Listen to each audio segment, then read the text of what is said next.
ನಮಸ್ಕಾರ land lord.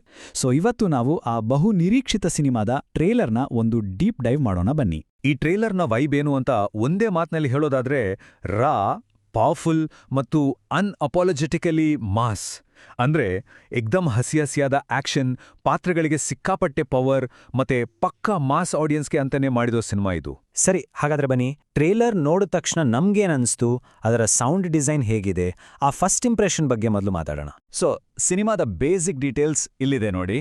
ಜಡೇಶ K Hampi direction, January 23, 2026ಗೆ release. But ಎಲ್ಲಕ್ಕಿಂತ ಹೆಚ್ಚಾಗಿ ನಮ್ಮ ಗಮನ ಸೆಳೆದಿದ್ದು ಬಿ ಅಜನೀಶ್ ಲೋಕನಾಥ್ ಅವರ ಮ್ಯೂಸಿಕ್. ಟ್ರೇಲರ್ ಶುರುವಾದ ತಕ್ಷಣ ಬರೋ ಆ ಗರ್ಜನೆಯ ಬಿಜಿಎಂ ಇದೆಯಲ್ಲ, ವಾವ್, ಸೀದಾ ಗೂಸ್ಬಂಪ್ಸ್ ಕೊಡುತ್ತೆ, ಅಷ್ಟು ಪವರ್ಫುಲ್ ಆಗಿದೆ. ಆಕ್ಷನ್ ಆಯ್ತು, ಬಿಜಿಎಂ ಆಯ್ತು. ಈಗ ಬರೋಣ ಅಸಲಿ ವಿಷಯಕ್ಕೆ, ನಮ್ಮ ಮಾಸ್ ಹೀರೋ ಕಡೆಗೆ. ಈ ಟ್ರೇಲರ್ ಅವರನ್ನ ಮತ್ತೆ ಹೇಗೆ ತೆರೆ ಮೇಲೆ ತಂದಿದೆ ಅಂತ ನೋಡೋಣ. ದುನಿಯಾ ವಿಜಯ್ ಅಕ್ಷರಶಃ ಬೀಸ್ಟ್ ಮೋಡ್ ಆನ್ ಮಾಡಿದ್ದಾರೆ. ಯಾವುದೇ ಫಿಲ್ಟರ್ ಇಲ್ಲ, ಯಾವುದೇ ನಾಟಕೀಯತೆ ಇಲ್ಲ, ಏಕ್ದಮ್ ರಾ ಲುಕ್. ಅವರ ಸ್ಕ್ರೀನ್ ಪ್ರೆಸೆನ್ಸ್ ಇದೆಯಲ್ಲ, ಅದು ಬೇರೆನೇ ಲೆವೆಲ್. ಆಮೇಲೆ ಡೈಲಾಗ್ಸ್ ನಿಜಕ್ಕೂ ಪವರ್ಫುಲ್. ಎಂತಾದ್ದೇ ಕಷ್ಟ ಬಂದ್ರೂ ಎದೆ ಸೆಟಿಸಿ ನಿಲ್ಬೇಕು ಅನ್ನೋ ತರದ ಸಂಭಾಷಣೆಗಳು ಕೇಳಿದ್ರೇನೆ ಮೈ ರೋಮಾಂಚನ ಆಗುತ್ತೆ. ಇದು ಅವರ ಮಾಸ್ ಇರೋ ಇಮೇಜ್ಗೆ ಇನ್ನಷ್ಟು ತೂಕ ತಂದುಕೊಟ್ಟಿದೆ. ಆದ್ರೆ ಇದು ಕೇವಲ ಹೊಡಿಬಡಿ ಸಿನಿಮಾ ಅಲ್ಲ. ಈ ಟ್ರೈಲರ್ನಲ್ಲಿ ಆಕ್ಷನ್ ಜೊತೆಗೆ ಒಂದು ಸ್ಟ್ರಾಂಗ್ ಇಮೋಷನಲ್ ಕೋರ್ ಕೂಡ ಇದೆ. ಬನ್ನಿ ಅದ್ರ ಬಗ್ಗೆ ನೋಡೋಣ. ಇಲ್ಲೇ ನೋಡಿ, ಒಂದು ಕಡೆ ಭರ್ಜರಿ ಆಕ್ಷನ್ ಇದ್ರೆ, ಇನ್ನೊಂದು ಕಡೆ ರಚಿತಾರಾಮ್ ಅವರ ಪಾತ್ರ ಒಂದು ಹೃದಯಸ್ಪರ್ಶಿ ಅನುಭವ ಕೊಡುತ್ತೆ. ಕುಟುಂಬದ ಹೆಮ್ಮೆ, ಬದುಕಿನ ಹೋರಾಟ, ಈ ತರದ ಎಮೋಷನ್ಸ್ ಎಲ್ಲವನ್ನೂ ಟಚ್ ಮಾಡಿರೋದ್ರಿಂದ ಇದು ಕೇವಲ ಮಾಸ್ ಆಡಿಯನ್ಸ್ಗೆ ಮಾತ್ರ ಅಲ್ಲ, ಫ್ಯಾಮಿಲಿ ಆಡಿಯನ್ಸ್ಗೂ ಕನೆಕ್ಟ್ ಆಗೋ ಎಲ್ಲ ಲಕ್ಷಣಗಳು ಕಾಣಿಸ್ತಾ ಇದೆ. ಇಲ್ಲಿ ನೋಡಿ, ಹೀರೋ ವರ್ಸಸ್ ವಿಲೆನ್. ಒಂದ್ ಕಡೆ ತನ್ನ ಘನತೆಗಾಡಿ ಹೋರಾಡೋ ದುನಿಯಾ ವಿಜಯ್ ಅವರ ರಾ ಆಕ್ಷನ್, ಇನ್ನೊಂದ್ ಕಡೆ ಒಂದೇ ಒಂದ್ ನೋಟದಿಂದಲೇ ಭಯ ಹುಟ್ಟಿಸೋ ರಾಜ್ಭೀ ಶೆಟ್ಟಿ. ಇವರಿಬ್ಬರ ನಡುವಿನ ಆ ಟೆನ್ಷನ್ ಇದೆಯಲ್ಲ, ಅದೇ ಈ ಸಿನಿಮಾದ ಹೈಲೈಟ್ ಆಳ್ಳಿದೆ ಅನ್ನೋದು ಟ್ರೇಲರ್ನಲ್ಲೇ ಕ್ಲಿಯರ್ ಆಗಿದೆ. ಒಬ್ಬ ಹೀರೋ ಪವರ್ಫುಲ್ ಆಗಿ ಕಾಣಿಸಬೇಕು ಅಂದ್ರೆ ಅವನ ಎದುರು ನಿಲ್ಲೋ ವಿಲನ್ ಅದಕ್ಕಿಂತ ಸ್ಟ್ರಾಂಗ್ ಇಲ್ಬೇಕು ಅಲ್ವಾ?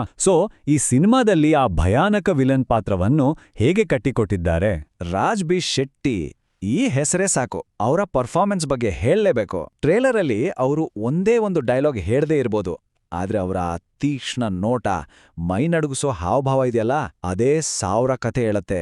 ನಿಜಕ್ಕೂ ಚಿಲ್ಲಿಂಗ್ ಪರ್ಫಾರ್ಮೆನ್ಸ್. ಹೀರೋ ವಿಲನ್ ಮಧ್ಯ ಒಂದು ಎಲೆಕ್ಟ್ರಿಕ್ ಕೆಮಿಸ್ಟ್ರಿ ಅಂತಾರಲ್ಲ, ಅದು ಇಲ್ಲಿದೆ. ಅಂದ್ರೆ ಅವರಿಬ್ರು ಸ್ಕ್ರೀನ್ ಮೇಲೆ ಮುಖಾಮುಖಿಯಾದಾಗ ಉಂಟಾಗೋ ಆ ಟೆನ್ಷನ್, ಆ ಎನರ್ಜಿ, ವಾವ್. ಟ್ರೇಲರ್ನಲ್ಲೇ ಹೀಗಿದ್ರೆ ಥಿಯೇಟರ್ನಲ್ಲಿ ಇನ್ನೂ ಹೇಗಿರ್ಬೇಕು ಅಂತ ಅನ್ಸುತ್ತೆ. ಸರಿ, ಇಷ್ಟೆಲ್ಲ ನೋಡಿದ್ಮೇಲೆ ಈ ಟ್ರೈಲರ್ ವರ್ಕ್ ಆಯ್ತಾ? ಜನರನ್ನು ಥಿಯೇಟರ್ಗೆ ಸೆಳೆಯುತ್ತಾ? ಬನ್ನಿ ಫೈನಲ್ ವರ್ಡಿಕ್ಟ್ ನೋಡೋಣ. ಓಕೆ, ಪ್ರತಿಯೊಂದರಲ್ಲೂ ಪ್ಲಸ್ ಮತ್ತು ಮೈನಸ್ ಇರುತ್ತೆ. ಇಲ್ಲಿ ಪ್ಲಸ್ ಪಾಯಿಂಟ್ಸ್ ನೋಡೋದಾದ್ರೆ, ಪ್ರೊಡಕ್ಷನ್ ಕ್ವಾಲಿಟಿ ಟಾಪ್ ನಾಚ್ ಆಗಿದೆ, ಕ್ಯಾಮ್ರಾ ವರ್ಕ್, ಡೈಲಾಗ್ಸ್ ಎಲ್ಲವೂ ಅದ್ಭುತ.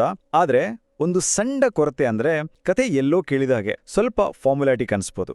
ಆಕ್ಷನ್ ಸೀನ್ಸ್ ಕೂಡ ಸ್ವಲ್ಪ ಪರಿಚಿತ ಅನ್ಸ್ಬೋದು. ಬಟ್ ಒಟ್ಟಾರೆಯಾಗಿ ನೋಡಿದ್ರೆ ಇವೆಲ್ಲ ದೊಡ್ಡ ಮೈನಸ್ ಪಾಯಿಂಟ್ಸ್ ಅಂತೂ ಅಲ್ಲ. ಹಾಗಾಗಿ ನಮ್ಮ ಫೈನಲ್ ಸ್ಕೋರ್ 10ಕ್ಕೆ 8.5. ಯಾಕಂದ್ರೆ ಒಂದು ಟ್ರೈಲರ್ನ ಮುಖ್ಯ ಕೆಲಸ ಹೈಪ್ ಕ್ರಿಯೇಟ್ ಮಾಡೋದು. ಆ ಕೆಲಸವನ್ನ ಇದು ಪರ್ಫೆಕ್ಟ್ ಆಗಿ ಮಾಡಿದೆ. ಖಂಡಿತವಾಗಿಯೂ ಜನರನ್ನ ಥಿಯೇಟರ್ ಕಡೆಗೆ ಸೆಳೆಯೋ ಎಲ್ಲಾ ತಾಕತ್ತು ಈ ಟ್ರೈಲರ್ಗಿದೆ.